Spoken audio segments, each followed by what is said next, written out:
Jeżeli mamy łuk z założoną cięciwą, no to co? Możemy już zacząć strzelać, prawda? No może jeszcze niekoniecznie. Najpierw porozmawiajmy sobie, zanim zaczniemy coś z łukiem robić, to porozmawiajmy sobie o tym, czego z łukiem nie robić.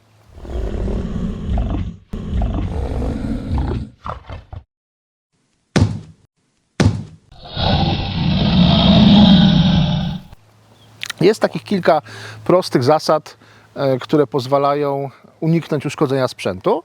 I pierwsza i najważniejsza z nich to jest: nie strzelamy na sucho. Strzał na sucho oznacza tyle, że naciągam łuk, nie mam założonej strzały na cięciwę i teraz puszczam cięciwę. No i przy takim strzale na sucho, jak puszczę cięciwę, to ona rozpędza się, oraz ramiona łuku rozpędzają się do dużo większych prędkości, bo tu nie ma obciążenia.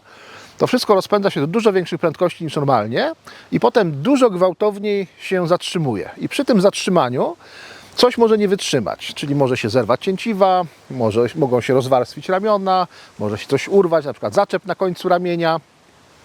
Kto wie. Także zdecydowanie unikamy, zwłaszcza jeżeli to są jakieś łuki o większej sile, to prawie zawsze coś się uszkodzi. Jeżeli to są łuki słabsze, takie bardziej dla początkujących, to one często przeżywają te suche strzały, na szczęście. Ale po pierwsze ten suchy strzał jest bardzo nieprzyjemny, bo tu jest bardzo duży wstrząs dla dłoni. Wręcz może nam wyrwać łuk z dłoni do przodu. Możemy się łatwo uderzyć o przedramię i tak dalej. No ale przede wszystkim to nawet jeżeli ten sprzęt wytrzyma, to taki pojedynczy suchy strzał zużywa nam łuk tak bardzo jak co najmniej kilkaset zwykłych strzałów. Czyli zdecydowanie unikamy. I co bardzo ważne, nie zostawiamy łuku w takim miejscu, gdzie może się do niego dorwać ktoś, kto się nie zna na łucznictwie. Bo taka nieznająca się osoba, jak widzi łuk, to pierwszy taki absolutnie naturalny odruch to jest wziąć ten sprzęt, naciągnąć i puścić. Nie wiem, dlaczego tak jest, ale naprawdę ludzi strasznie to korci. Więc miejmy sprzęt na oku. Druga sprawa, nie zostawiajmy łuku z założoną cięciwą w gorącym miejscu. To się zwłaszcza tyczy sytuacji, kiedy sprzęt zostawiamy w samochodzie stojącym latem na słońcu. No to w takim samochodzie potrafi ta temperatura dojść do 50-60 stopni i taki łuk z założoną cięciwą po prostu kleje puszczą. Po prostu te kleje, które trzymają nam warstwy ramion razem, mogą się zagotować wręcz i rozwarstwą się ramiona albo się pokrzywią ramiona. Także zdecydowanie unikamy.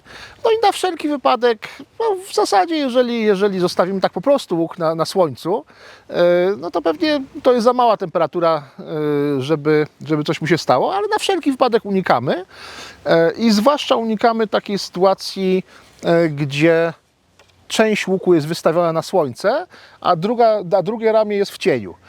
Wtedy to bardziej nagrzane ramię może nam trochę siąść, czyli to chłodniejsze ramię naciągnie jakby łuk w tą stronę i nam się popsuje troszeczkę geometria łuku. Także na wszelki wypadek unikamy. I wreszcie ostatnia sprawa, to nie kładziemy łuku na ziemi, zwłaszcza nie kładziemy łuku płasko na ziemi na trawie, zwłaszcza w łucznictwie konnym, bo jeżeli takiego łuku leżącego w trawie po prostu nie widać, jeżeli my sami na niego nie wdepniemy, to wdepnie ktoś inny albo koń nam kopytem nadepnie.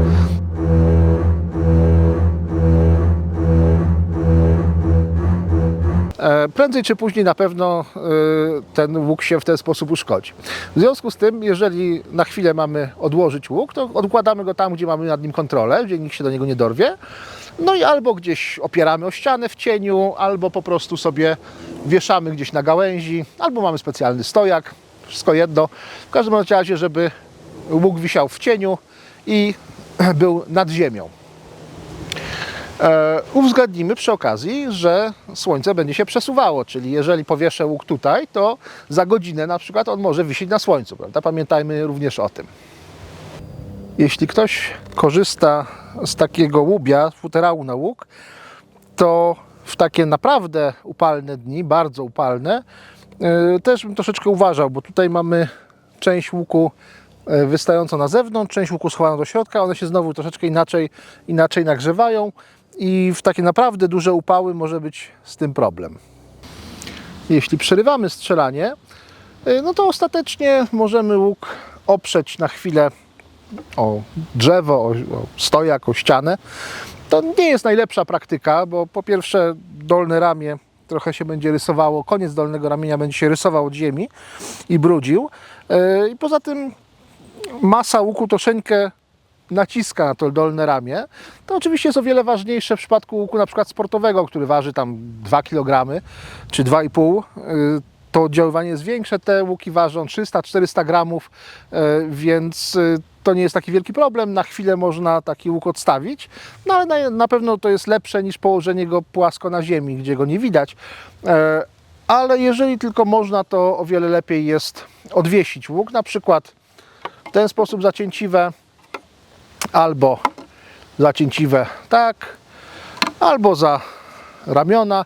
No zawsze w ten sposób, żeby łuk był zawieszony symetrycznie, prawda? Żeby były jakieś tam punkty podparcia takie, że te ramiona nie są inaczej obciążone.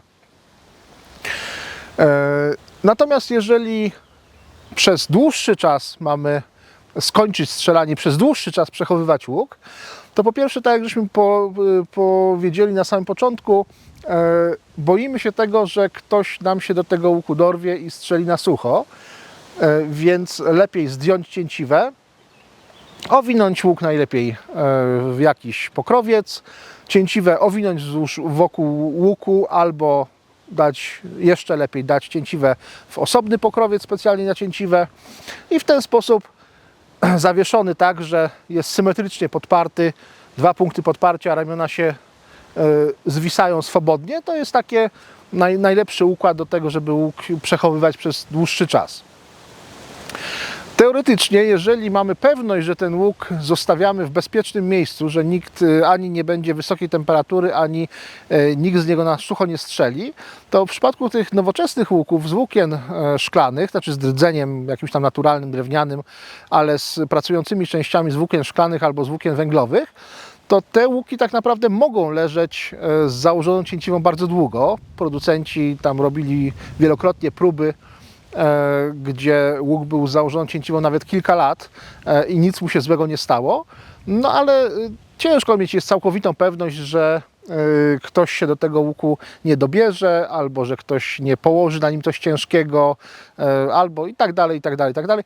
Więc generalnie, jeżeli spuszczamy łuk z oczu, nie jesteśmy pewni, co się z nim będzie działo, to najlepiej zdjąć cięciwę. To znowu nie jest taki problem, żeby ją z powrotem założyć.